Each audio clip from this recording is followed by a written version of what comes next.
ओम शांति। मुरली तारीख 19/4/2023। मीठे बच्चे, अब स्वीट होम चलना है, इसलिए पुरानी दुनिया के कर्मों के लेन देन व हिसाब किताब चुकत करो। योग बल से विक्रमादित बनो। प्रश्न: तुम बच्चे लाइट हाउस बनकर बाप से योग क्यों लगाते हो? उत्तर: क्योंकि तुम्हें सबको इस नर्क रूपी खारी चैनल से पार ले जाना है। तुम मुक्ति धाम और जीवन मुक्ति में जाने के लिए योग में बैठ हर एक को सर्च लाइट देते हो। तुम रूहानी पंडे भी हो। तुम्हें सबको स्वीट होम का रास्ता बताना है, सबको ज्ञान और योग के पंख देने हैं। गीत: प्रीतम आन मिलो। ओम शांति। बच्चों को समझाया गया है, जब रात अंधेरी हो जाती है तभी प्रीतम आते हैं, अर्थात सजनियों के साजन आते हैं। सजनी क्यों कहा जाता है? क्योंकि आत्मा जब शरीर के साथ है तो सजनी है। सजनियाँ अपने अशरीरी साजन को याद करती है। बाप कहते हैं, बच्चे तुम जानते हो परम पिता परमात्मा परम धाम से आकर इस शरीर में प्रवेश कर पढ़ाते हैं, गुहिजे बातें सुनाते हैं। बाप ने समझा है, बच्चे अपने को अशरीरी समझो। मैं आत्मा हूँ, यह मेरा शरीर है। आत्मा को यह निश्चय हुआ कि अब घोर अंधेरा है, अर्थात दुनिया तमो प्रधान है। ये दुनिया अपनी विनाश होनी है। बाप आए हैं हमको ले चलने। अशरीरी हो चलने से सन्नाटा हो जाएगा। आत्मा जब अशरीरी बनती है तो घर में सन्नाटा हो जाता है ना।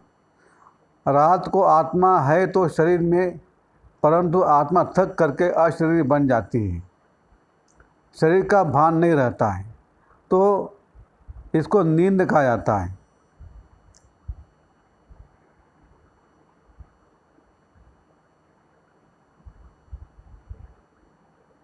तुम बच्चों को यहाँ बैठे अपने को अशरीरी समझना है तो शांति का सन्नाटा हो जाएगा। समझेंगे जैसे कि यहाँ अशरीरी बैठे हुए हैं। घर से एक आदमी चला जाता है तो कितना सन्नाटा हो जाता है। तो जब इतनी सब आत्माएं चली जाएगी, सबके शरीर खत्म हो जाएंगे तो कितना सन्नाटा हो जाएगा। करोड़ों मनुष्य मरेंगे। यह तो बेहद का घर है ना। सब आत्माएं वापस जाएगी। तुम जानते हो बाप है ज्ञान का सागर। अगर सर्वव्यापी कहे तो हर एक ज्ञान सागर पतित पावन हो जाए, परंतु ऐसे तो है नहीं। बाप बैठ बच्चों से बात करते कि जैसे मैं परम आत्मा स्टार हूँ, तुम भी ऐसे स्टार हो। सिर्फ मैं जन्म मरण में नहीं आता हूँ। तुमको जन्म मरण में आकर पाठ बजाना है 84 जन्मों का। जैसे तुम आत्मा हो, मैं भी आत्मा हूँ, परंतु महिमा सबकी अपनी अपनी है। प्रेसिडेंट, प्राइम मिनिस्टर, सबका अलग अलग पार्ट है। ऐसे मेरा भी पार्ट अलग है। मैं नॉलेजफुल हूँ, अभी बच्चों को नॉलेज देता हूँ। तुम जानते हो कि हम जाते बाबा के घर। बाबा आया हुआ लेने लिए। बाबा हमारा गाइड, लिबरेटर, दुख से छुड़ाने वाला है। तुम हो पांडव सेना। तुम जानते हो हम यात्रा पर है। हमारा पंडा स्वयं परम पिता परमात्मा है। तुम भी रास्ता बताते हो तो तुम ब्राह्मण रूहानी पंडे ठहरे। वे ब्राह्मण जिस्मानी पंडे है। सभी को कहना, चलेंगे यात्रा पर। मित्र संबंधी आदि सबको बोलो, चलेंगे रूहानी यात्रा पर। जैसे कोई यात्रा पर जाते हैं तो अपने को नज़दीक बिरादरी वाले को कहते हैं, ऐसे तुमको भी बाप कहते हैं यात्रा पर चलेंगे। ये रूहानी यात्रा रूहानी पंडे सिखा सकते हैं। स्वीट होम का रास्ता वही जानते हैं। जिस्मानी पंडा रूहानी बन सकता, लेकिन रूहानी पंडा फिर जिस्मानी पंडा बन न सके। बाप थोड़ी तुमको कहेंगे कि जिस्मानी यात्रा पर जाओ। पंडे तब बन सकेंगे जब देखकर आए हो। ऐसा तो कोई है नहीं जो स्वीट होम देखकर आया हो और वहाँ ले जाए। स्वीट होम को वह जानते नहीं। आत्मा के पंख टूटे हुए हैं। जब तक बाप न आए तब तक पंखा मिल न सके, मलहम पट्टी कोई कर न सके। योग से पंख मिलेंगे। भागना सबको है, कोई योग बल से विक्रमादित्य बनते हैं, कोई फिर सजाए खाकर हिसाब किताब चुकत करते हैं। दुख का सारा हिसाब किताब चुकत होता है। यह सब ड्रामा में नोंद है। अपने विकर्मों का साक्षात्कार गर्भ में होता है, फिर सजाए भोग बाहर निकलते हैं। अभी तो बेशुमार मनुष्य मरते हैं। सबको अपना अपना हिसाब चुकत करना है। पुरानी दुनिया के कर्मों के लेन देन का हिसाब किताब खलास कर अभी तुम नई दुनिया के लिए हिसाब किताब जमा करते हो। बाप कहते हैं तुम याद में रहो तो विकर्म विनाश होंगे, फिर सुदर्शन चक्र फिराने से तुम्हारी बहुत मिलकियत जमा होगी। योग से हेल्थ, ज्ञान से वेल्थ मिलती है। जितना बाप को याद करेंगे उतना निरोगी काया मिलेगी। दुनिया इन बातों को नहीं जानती। वह तो विष्णु को सुदर्शन चक्रधारी समझते हैं। शंख, चक्र, गदा, पद्म आदि उनको देते हैं। अब उनको शंख थोड़ी बजाना है। यह तो है तुम्हारे पास। तुम शंख बजाते हो, कहते हो मनमना भव, मध्याजी भव। कितना सहज है। तुम लाइट हाउस हो, सबको रास्ता बताते हो मुक्ति धाम का। फिर आएंगे जीवन मुक्ति धाम में। योग लगाते हो, नर्क खारी चैनल से पार जाने के लिए सर्च लाइट देते हो। मुक्ति धाम जाना है, फिर सर्च लाइट देते हो। यहाँ जीवन मुक्ति में आना है। यह बेहद का ड्रामा है जो जू मिसल चलता रहता है। हम एक्टर है। हमारा इस ड्रामा में 13 जन्मों का पार्ट है। भगवान ने आकर सहज राजू सिखाया है। यह कोई नहीं जानते। भगवान को आना ही कल्प के संगम युग पर। तुम अभी जानते हो, कल पहले भी संगम युग पर मिले थे और मिलते रहेंगे। ढेर बच्चे मिलेंगे। कोई कोई बच्चे फिर कुछ संगम में आकर पढ़ाई को छोड़ देते हैं। चलते चलते कोई से दिल लग गई तो पढ़ाई का नशा टूट जाता है। ब्रह्मचर्य में पढ़ाई का नशा अच्छा रहता है। कोई विरले शादी के बाद भी पढ़ाई का कोर्स उठाते हैं। फिर कोई तो अच्छी पास कर लेते हैं। कोई को फिर टाइम लगता है, क्योंकि विकार में जाने से फिर धारणा नहीं होती। चाहे राज विद्या चाहे रूहानी विद्या की धारणा आत्मा करती है। बैरिस्टरी के संस्कार आत्मा में होते हैं, तो आत्मा वो संस्कार ले जाती है। फिर जन्म ले बैरिस्टरी पढ़ने लग पड़ेगी। तुमको तो वहाँ बैरिस्टरी, इंजीनियरिंग आदि पढ़ने की दरकार नहीं है। ऑटोमेटिकली तुम्हारी बुद्धि सत्व प्रधान रहती है। तुम जानते हो, जैसे कल पहले महल बनाए थे, ऐसे ही हम जाकर महल बनाने लग पड़ेंगे। ड्रामा वही कराएगा जो कल पहले कराया था। कोई मेहनत नहीं करनी पड़ती।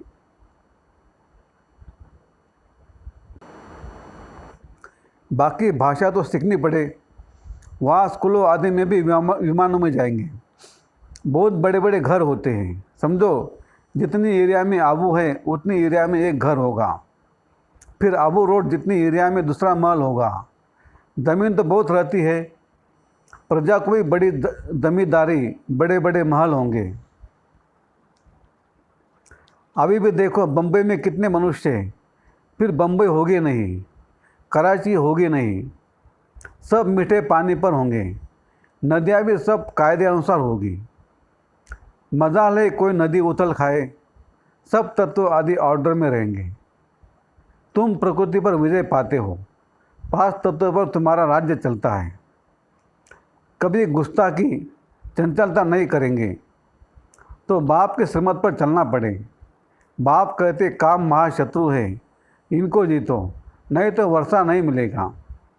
इस समय फेल हुए तो कल्प कल्प फेल हो जाएंगे, फिर चांस नहीं मिलेगा।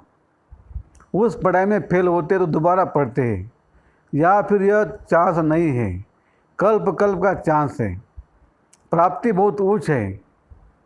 समझाना चाहिए। सन्यासी लोग कहते हैं दोनों को पवित्र रहना इम्पॉसिबल है। बोलो नहीं, पॉसिबल है। सन्यासियों के लिए इम्पॉसिबल क्यों है? क्योंकि उनका हठयोग है। घर बार छोड़कर जाते हैं। फिर भी वही शंकराचार्य आएंगे। भारत पतित होने लगता है तो सन्यासी आकर थमाते हैं। इसकी सेवा का उनको फल मिलता है जो गवर्नमेंट के भी गुरु बन जाते हैं। तुम बच्चों का तो सबसे बड़ा मान है। तुम्हारी जो आमदनी होती है वह कोई की हो न सके।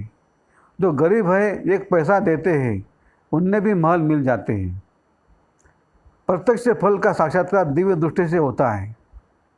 दिव्य दृष्टि दाता आकर तुमको पढ़ाते हैं, नहीं तो एम ऑब्जेक्ट का मालूम कैसे पड़े। इसलिए माताओं को साक्षात्कार कराता हूँ। मीरा ने कितनी तपस्या की, परंतु वह कोई वैकुंठ की मालिक बन न सके।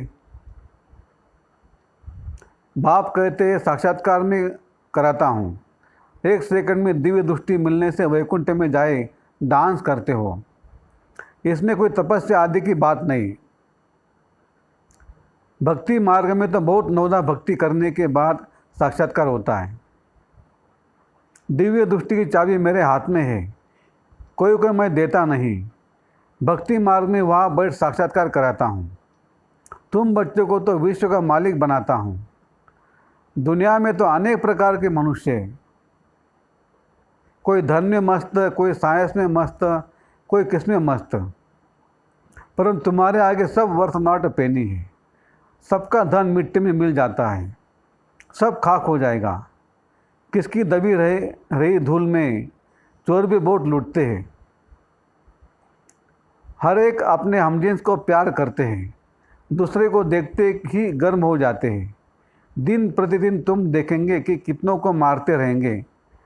चाहते हैं कि हर एक अपने बर्थ प्लेस में चले जाए, तो अपने देश से निकालते रहते हैं। अब तुम बच्चे बाप को याद करने से वर्षा लेते हो। जानते हो हम अशरीरी आत्मा है, थोड़े जन्मों का पाठ पूरा किया। कितनी करोड़ आत्माएं हैं, सभी की जीवन कहानी तो नहीं बताएंगे ना। मुख्य की बताएंगे। मुख्य हो तुम, तुम्हारा मंदिर बना हुआ है। जगत अम्बा जगत पिता के बच्चे तो बहुत होंगे। वैकुंठ का भी यादगार है। इनका चैतन्य मंदिर वास्तव में सत्युग है। जड़ मंदिर में स्वर्ग के सब एक्टर्स नहीं आ सकेंगे। यह है मॉडल रूप में मंदिर यादगार। लक्ष्मी नारायण का मंदिर कितना छोटा है, सत्युग में तो चैतन्य मंदिर कितना बड़ा होगा।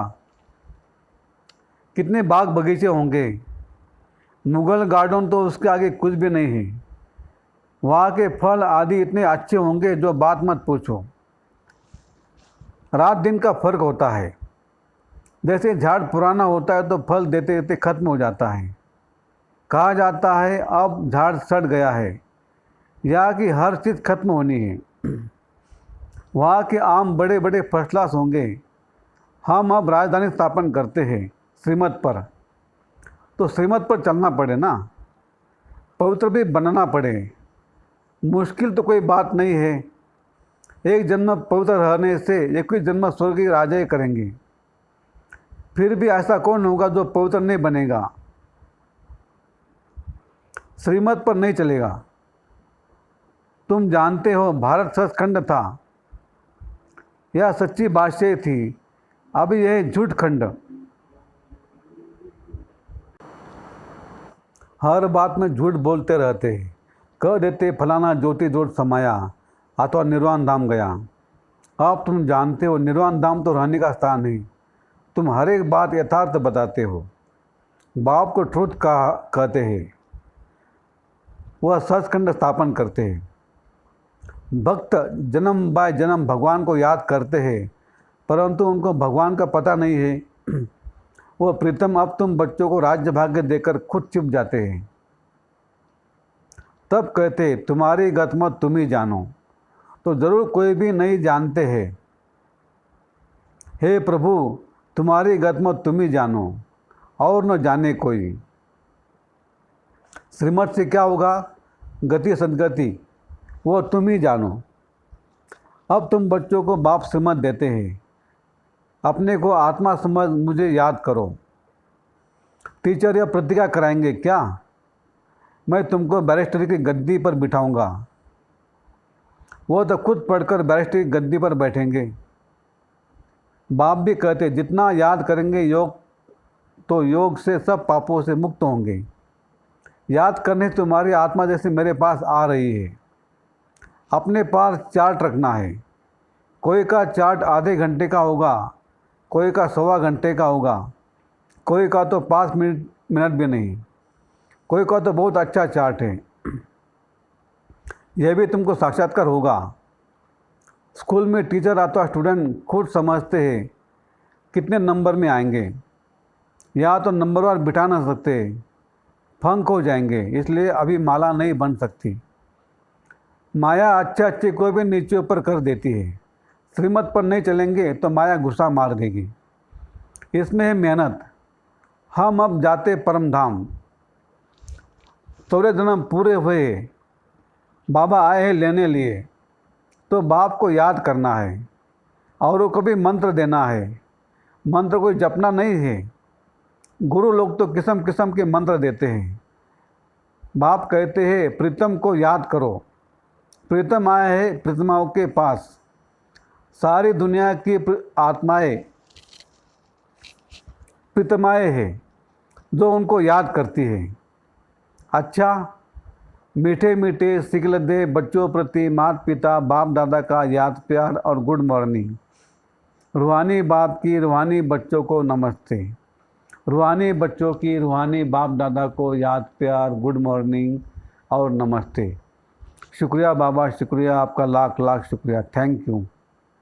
धारणा के लिए मुख्य सार। 1, कुछ संगम में आकर कभी भी पढ़ाई नहीं छोड़नी है। किसी भी देहधारी से दिल नहीं लगानी है। 2, पापों से मुक्त होने की विधि याद है, इसलिए याद का चार्ट जरूर रखना है। याद में रहने की अपने आप से प्रतिज्ञा करनी है। वरदान, मेरे को तेरे में परिवर्तन कर, सदा हल्के रहने वाले डबल लाइट फरिश्ता भव। मेरे को तेरे में परिवर्तन कर, सदा हल्के रहने वाले डबल लाइट फरिश्ता भव। चलते फिरते सदा यह स्मृति रहे कि हम ही फरिश्ते। फरिश्तों का स्वरूप क्या, बोल क्या, कर्म क्या, वह सदा स्मृति में रहे। क्योंकि जब बाप के बन गए, सब कुछ मेरा सो तेरा कर दिया, तो हल्के फरिश्ते बन गए। इस लक्ष्य को सदा संपन्न करने के लिए एक ही शब्द याद रहे, सब बाप का है, मेरा कुछ नहीं। जहाँ मेरा आए वहाँ तेरा कह दो, फिर कोई बोझ फील नहीं होगा। सदा उड़ती कला में उड़ते रहेंगे। स्लोगन, बाप के ऊपर बलिहार जाने का हार पहन लो तो माया से हार नहीं होगी। बाप के ऊपर बलिहार जाने का हार पहन लो तो माया से हार नहीं होगी। अच्छा, ओम शांति शांति शांति। Have a nice day.